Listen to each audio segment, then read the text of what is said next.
Okay, final feelings for the Dogs and the Tennessee Tech Eagles. This line is at now 54.5, which is going to make it the largest in school history. If it stays there, we'll see. I took the Eagles on this one. Georgia's never covered a line of 50 points or more. They've all been with Kirby Smart, by the way. I think this is an important day for some guys. Certainly not the Carson Becks of the world. I expect to see Etienne play. I expect to see Carson Beck in there for a limited amount of time. I don't think this will happen. I would not be shocked if you saw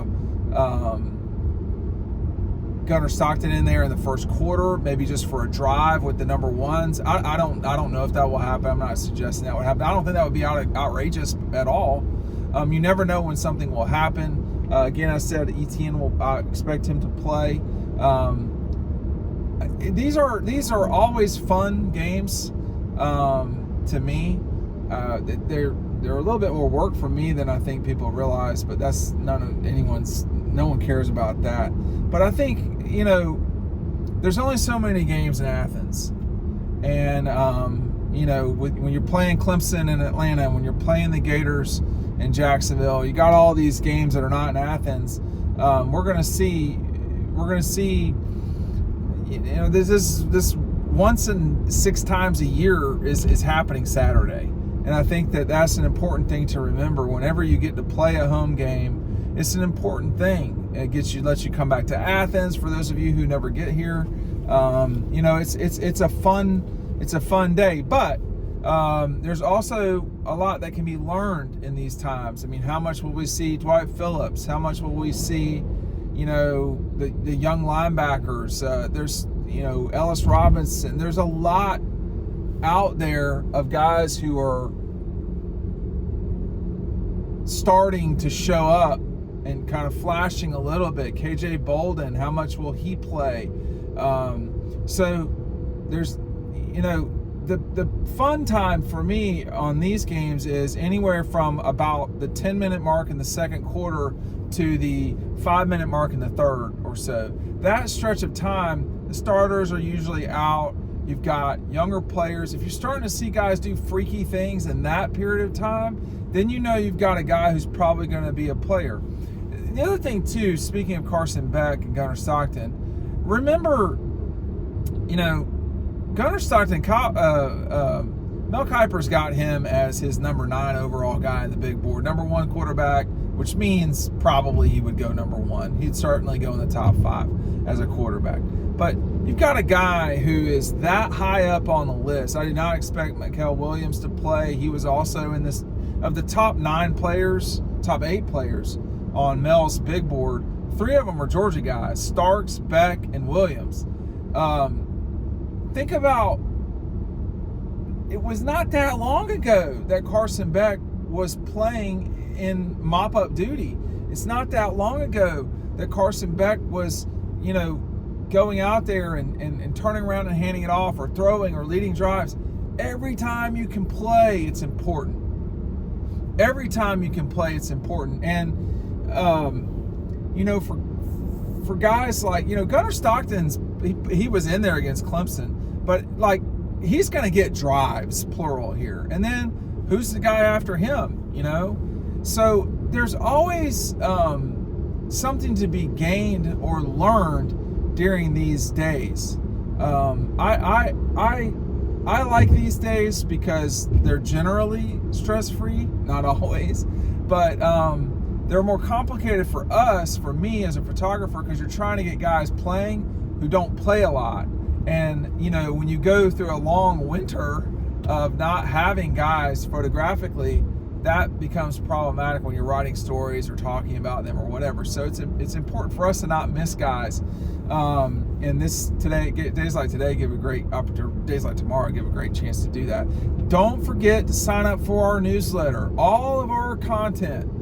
It's not all streaming. It's not all on the internet. I'm not always at Red Zone. The number one way to keep up with us, to get Final Feelings, to get Five for Friday, to get Leggy's Sauce, to get Thoughts from the Box, all of those are always in our newsletters.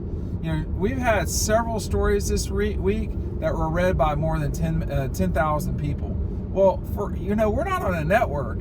People are getting these stories because they like them. You'll like them. Make sure you're signing up. Our newsletter is down below. Tens of thousands of people can't be wrong about signing up for Dawg Post newsletter. It doesn't cost you a single thing. Make sure you're checking that out today. The link is right down below.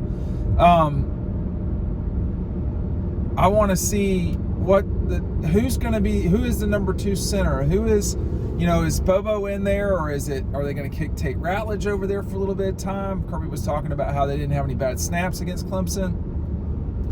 What is you can really rotate guys on this offensive line. There's going to be 8-9 guys that are going to play this fall in meaningful moments. There were a fair amount of guys that played last week.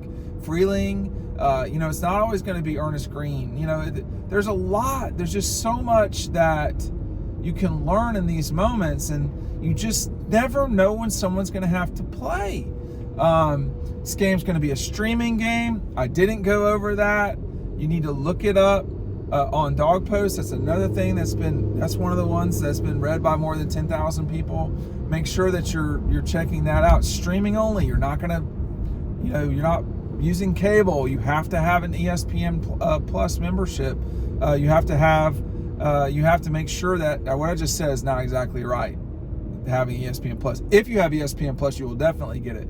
If you have an SEC network subscription, you will get it, but you have to stream it. So if you're technologically, this is not your thing, go to Dawg Post. I tell you exactly how to do it. You can watch it on your phone, your tablet, your Roku, your Amazon Fire device, all of those. If you've got YouTube TV, you can get it. If you've got Charter and all these things, you can get it. If you've got Direct, you're in some trouble.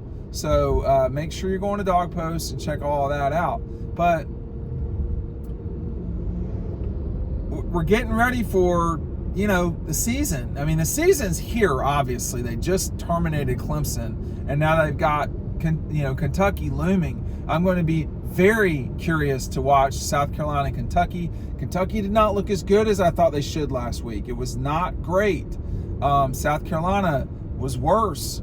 So, 10 point, Carolina being a 10-point dog up at Commonwealth, if that game is like a score, Kentucky's going to get destroyed by Georgia.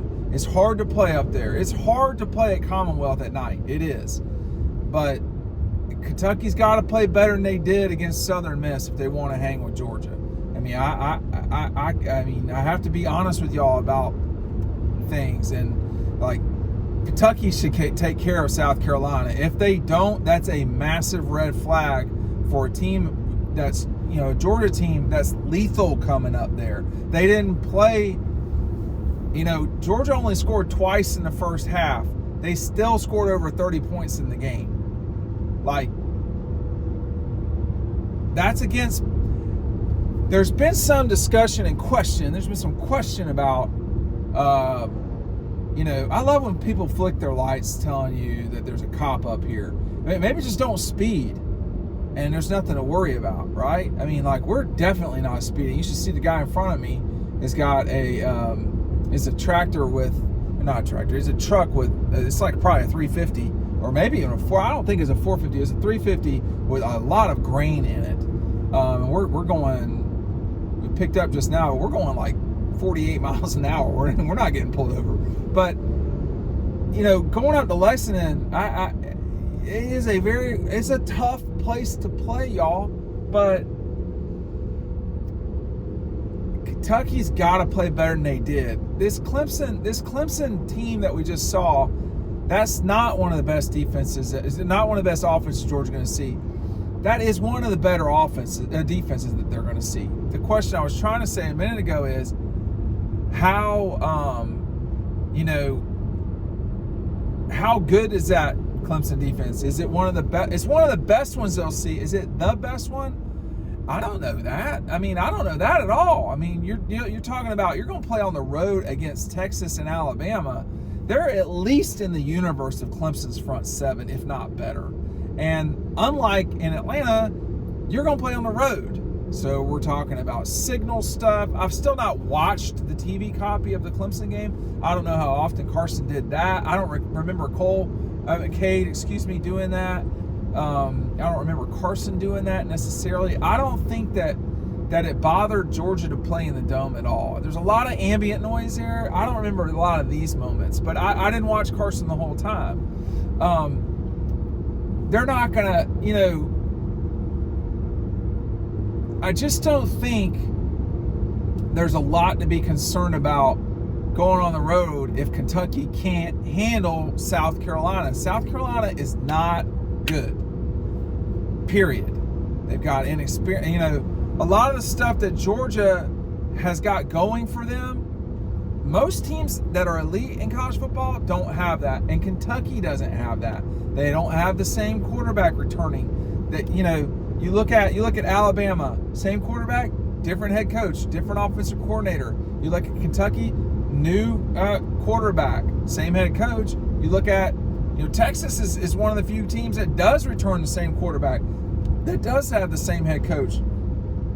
Texas is, I think, to me, the place that you start looking at how well do they play against Michigan. This weekend will tell you a lot about the future of Georgia's situation. I like Texas at Michigan. Michigan was choppy against, I can't remember who they played. They were choppy. They kind of shouldn't have been, in my view.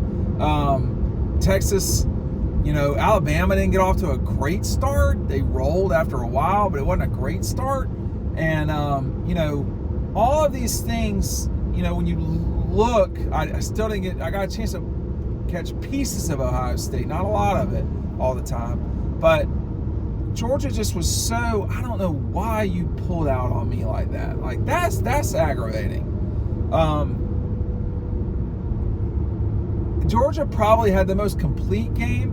I will be a conspiracy theorist right now and say that no one in the media really talked about it because they were so fascinated, I think, with what happened with LSU and USC, and then understandably the Florida State. Like,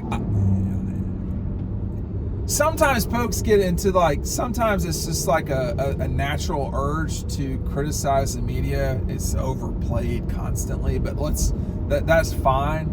But Georgia had the best win of the weekend, okay?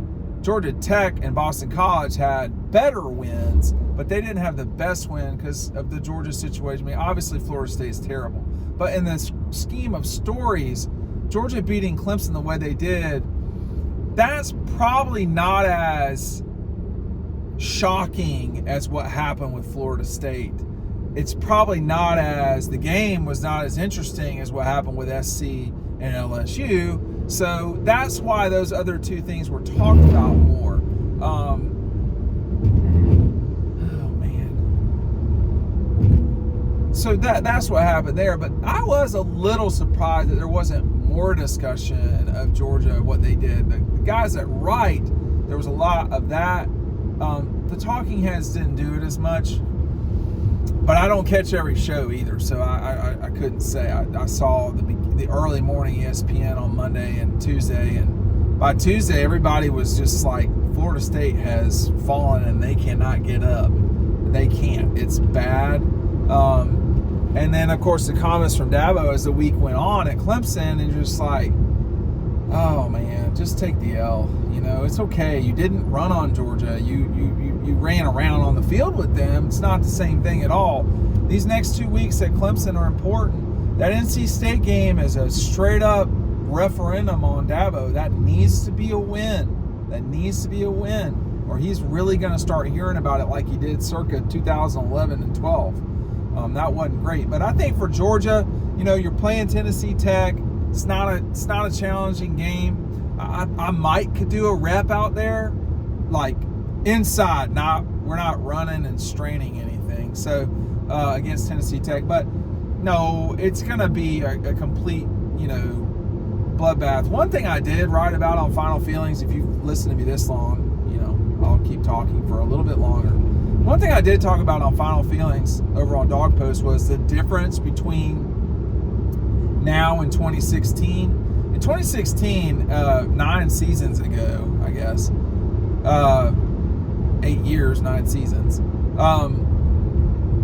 Georgia had just come from Atlanta, beating a ranked team, a ranked ACC team. They came back to Athens.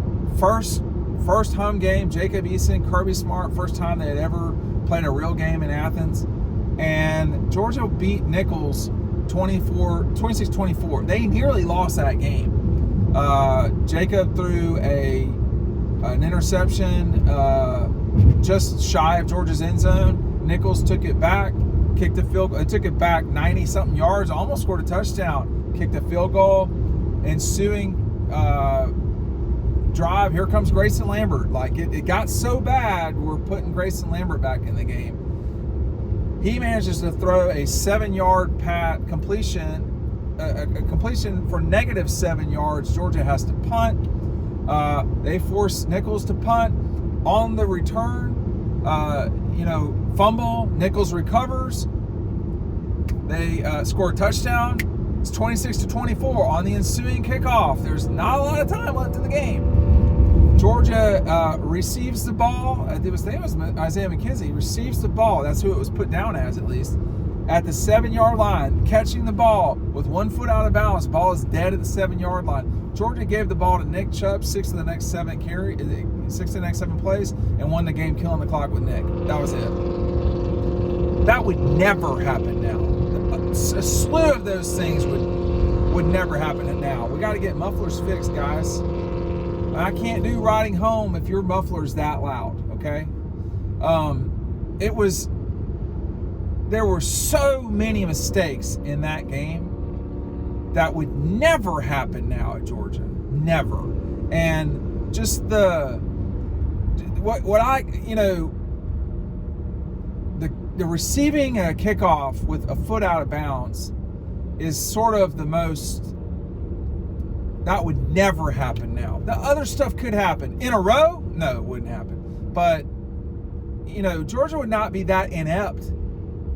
I mean, offensively, Nichols, I think, didn't even have 230 yards of offense.